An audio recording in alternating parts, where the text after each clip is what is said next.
Jeremiah chapter 7. On December 7th of the 4th year of King Darius's reign, another message came to Zechariah from the Lord. The people of Bethel had sent Sharezer and Regemelech along with their attendants to seek the Lord's favour.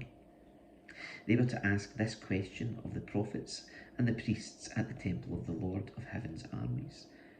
Should we continue to mourn and fast each summer on the anniversary of the temple's destruction, as we have done for so many years? The Lord of Heaven's armies sent me this message in reply. Say to all your people and your priests, during these 70 years of exile, when you fasted and mourned in the summer and in early autumn, was it really for me that you were fasting? And even now, in your holy festivals, aren't you eating and drinking just to please yourselves?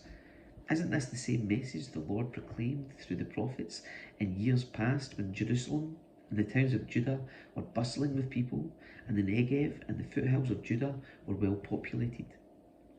Then this message came to Zechariah from the Lord. This is what the Lord of Heaven's armies says.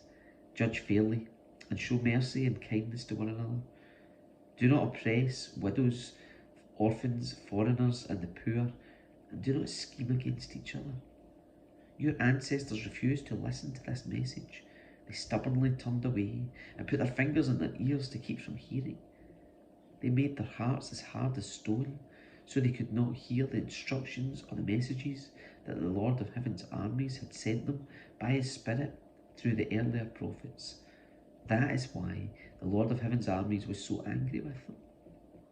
Since they refused to listen when I called to them, I would not listen when they called to me, says the Lord of Heaven's armies. As with a whirlwind, I scattered them among the distant nations, where they lived as strangers. Their land became so desolate that no one even travelled through it. They turned their pleasant land into a desert.